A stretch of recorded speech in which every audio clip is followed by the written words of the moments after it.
Coming up on today's show, Doris Mosdale has hot tips for great reads. She goes inside, there is somebody still inside. She murders them with her bare hands. Guinness World Record holder Howard Helmut shows us a thing or two about omelettes. My original trip to the Guinness Book, I made 427 omelettes in 30 minutes. And Paul Jobin warms us up with a winter veg dish.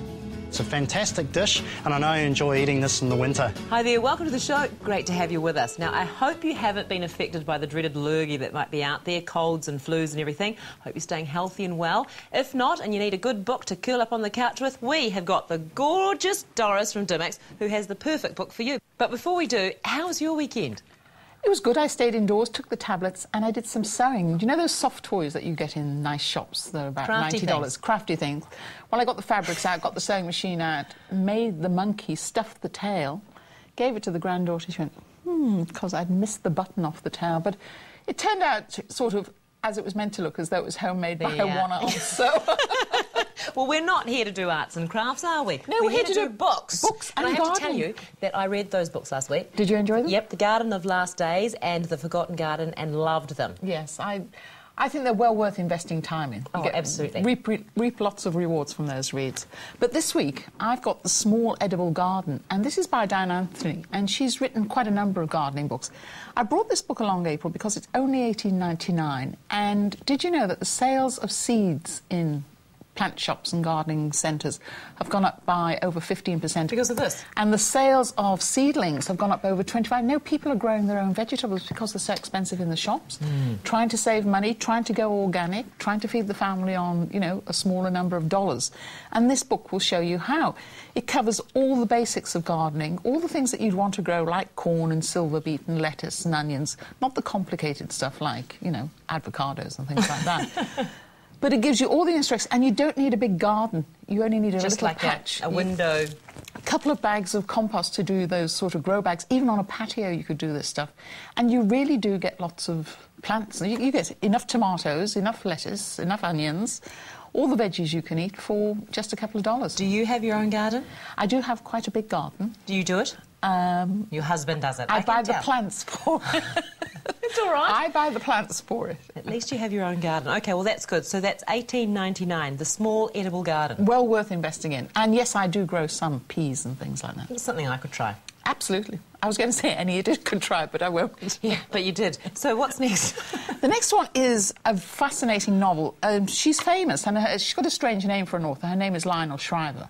And she wrote We Need to Talk About Kevin, which was the book about the teenager doing something wrong and the parents writing to each other, admitting like they don't really like their child. This one is the same sort of thing, and the title, of course, will give it away, Perfectly Good Family, and they're not a very nice family. The mother has just recently died, and there's the sister and two brothers.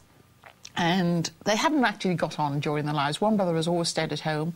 Cordelia went away and lived in America. She's a sculptress. And Mordecai is sort of like the black sheep of the family, left home early, and not many people have had much to do with him. This big house is worth fighting over, so they have a third share in it, of course, and one wants to buy the other out. So who are you going to align yourself with?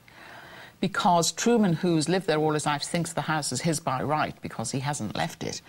The sister comes home because she's had something go wrong in London and she needs somewhere to live. And Mordecai, who's the big bully, is going to come in and sort of try and dominate the both of them. And it's a book that you have to get into the zone of the writing. She has quite a difficult style of writing. And in fact, some places I wanted to get my pencil out and sort of not correct her grammar, but think, you read a sentence more than once to get the hang of it. But once you get into her stream of thinking, you get right into the heart of the novel. Great. And who would it suit, this book? People who like human relationships or books about human relationships. People who've loved We Need to Talk About Kevin because it's as good as that. Her last one wasn't, post-birthday, wasn't as good. But this is as good as We Need to Talk About Kevin. Great. OK, A Perfectly Good Family. Now, my next one is quite a scary one because this is the story of a woman coming back to her lovely big house after a nice day out, and she sees that there's a broken window and she sees the bloody footprint. And she wonders if someone's still inside? She wonders if she goes inside, there is somebody still inside. She murders them with her bare hands because they have murdered her daughter. There's a very bloody scene in the bedroom and her teenage daughter has been murdered. She murders somebody with her bare hands.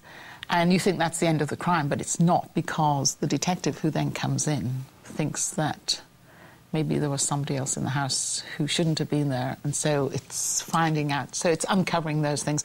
Karen Slaughter, hard, criminally detailed, and very explicit. Don't read this if you're in any way sensitive or, you know... Like a Mo Hader fan. If you're a Mo Hader fan, if you're a Lisa Gardner fan, you'll love this. If you like Kathy Reichs, you like the detail because you get that forensic science in there and tracing who it was, and everybody leaves a trace behind them, and this is how you find out. Where is it set? It's set in America, but it's...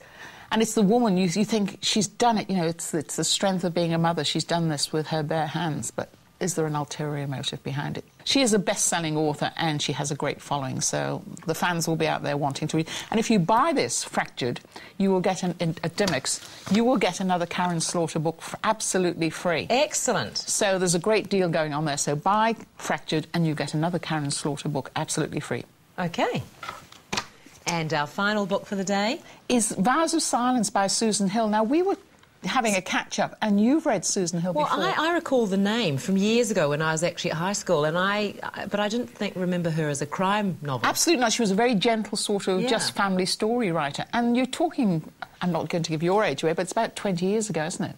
40, yeah, 25 maybe. So you're still only 17. But it's a career that she had 2 decades ago. She has trained, and she's now become a crime writer, and she has created a character, Detective Inspector Simon Serralier, and he is one of these clean-cut detectives, but he has family problems. His brother-in-law is dying, so he's worried about his sister. His mother has died, and his father's going to marry a woman that he doesn't like, and so there's this thing going back. At the office, he's made a fool of himself at the office. He's lost his temper and been quite rude to people. So he's got all those stresses in his life, and then he gets this crime to solve. It's a different style of writing totally from Karen Slaughter. It is detailed, intricate, it's emotional, it's getting into the characters where she's setting the scene on the crime. She's getting right into the characters and explaining their emotions and why they're feeling the way they are. Now, again, if you buy Vows of Silence by Susan Hill, you will get another Susan Hill book absolutely free. So for less than $40, you're getting 2 big, thick, fat and another one of hers paperbacks. is Pure in Heart. Yes, that's right. A great selection of books once again. If you had a favourite, which would yours be?